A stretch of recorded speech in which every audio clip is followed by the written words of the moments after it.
It's a Minimalist Monday edition of Optimal Living Daily, episode 1781, Minimalism, Tidying Up, and the Most Important Benefit Behind the Less is More movement by Jay and Heather Harrington of lifeandwhim.com, and I'm Justin Malik. Happy Monday and welcome back to Optimal Living Daily, or the OLD podcast, where I read to you from some of the best blogs I can find and get permission from, mostly covering personal development and minimalism on this show. We cover a bunch of other topics in the Optimal Living Daily podcast network. Just search for Optimal Living Daily to find them. But for now, let's get right to our Minimalist Monday post and start optimizing your life. Minimalism, Tidying Up, and the Most Important Benefit Behind the Less is More movement by Jay and Heather Harrington of lifeandwhim.com. New shows on Netflix, New York Times best-selling books, donation centers bursting at the seams, photos of neatly rolled garments taking over Instagram, a new verb, condoing, entering the lexicon. In case you haven't noticed, minimalism and the tidying up movement are having a moment. Less is more has gone mainstream. It's not that the idea of living with less and the realization of the attendant benefits is a newly discovered concept. Thousands of years ago, Greek Stoic philosopher Epictetus came to the conclusion that, quote, wealth consists not in having great possessions, but in having few wants, end quote. It's just that today's culture, or at least some meaningful corner of it, is finally catching on.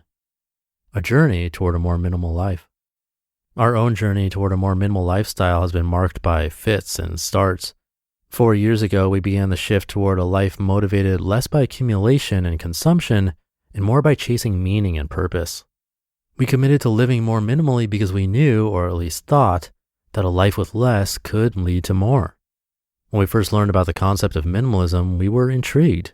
The idea of shedding possessions and living lighter appealed to us. So we started boxing up belongings and dropping them off at charitable thrift stores or placing them at the curb for trash pickup. But after a weekend of shedding, we find ourselves back where we started, with a few less things, but without making much of a dent in our desire for broader change. What led us to transformational change, and ultimately greater happiness, was taking a step back and trying to understand the larger purpose and vision we had for our lives.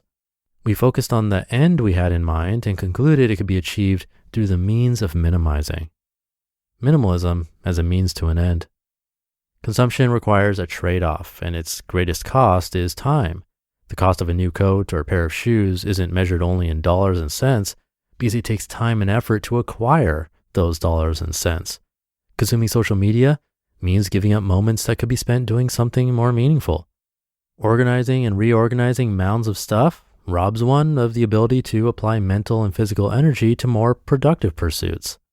As one of the original minimalist writers, Henry David Thoreau, once wrote, quote, "The cost of a thing is the amount of what I will call life, which is required to be exchanged for it, immediately or in the long run," end quote.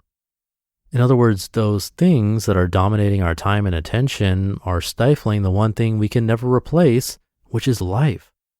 All of this is to say that it's easy to get caught up in the whirlwind of the minimalism movement and miss the bigger picture. And in this case, the big picture is using minimalism as a means to an end to a more fulfilling, intentional, and purposeful life, rather than treating it as an end in itself. In my personal experience, I found that merely focusing on the tactic of minimalism without a larger purpose in mind makes it hard to stick with it. Just as calorie counting diets measured only by the restriction of calories rarely work, minimalism quests marked only by the dispossession of objects are hard to sustain. It's difficult to stay motivated to stick with the means without an end in mind that lights you up inside. Having a larger purpose is what helps you to persevere through challenges, and minimizing one's lifestyle in the face of societal pressures to do otherwise certainly qualifies as a challenge. By no means are we minimalists in the purest sense. We still have too much stuff, get caught up in keeping up with the Joneses, and succumb to temptation despite knowing better. But for the last several years, with a more clearly defined mission in mind, every time we have fallen down, we've been able to get up and get back on track, happier and ready for what's next. For us, being more minimal-minded allows us to elevate and prioritize experiences over things. Having less stuff in our home enables us to spend more time outside in nature. Our minds are less encumbered, so we have more capacity to pursue creative endeavors that, while not always financially remunerative, bring us great contentment. That said, it's not always easy because the siren song of more is seductive. If you're not careful, more stuff, more commitments, and more mental clutter can easily seep back in. If you're trying to focus on less, there's lots of cultural messaging that will suggest to you that your priorities are misplaced and you're missing out on the false promises of largesse. Having endured some of the tug and pull of more and less, we firmly determined that yes, less is more. We're girded by the knowledge born of experience that the path to fulfillment lies in doing the hard things. With a purpose in mind, you can learn to love the process of minimalism, even if it's difficult at times. As Fyodor Dostoevsky once wrote, quote, "The mystery of human existence lies not in just staying alive, but in finding something to live for," end quote. Minimalism is not a magical cure-all. An organized sock drawer doesn't scale beyond fleeting satisfaction. But for those who have a deeper meaning in mind for their lives and want to pursue a mission in life that is challenging and fulfilling, following the foundational principles of minimalism is a beneficial first step toward finding life's purpose. Happiness is not guaranteed, it's hard-won. And the struggle for happiness begins inside with a commitment to be unrelenting in directing your actions in alignment with your life's purpose. You just listened to the post titled Minimalism, Tidying Up, and the Most Important Benefit Behind the Less is More movement by Jay and Heather Harrington of lifeandwhim.com.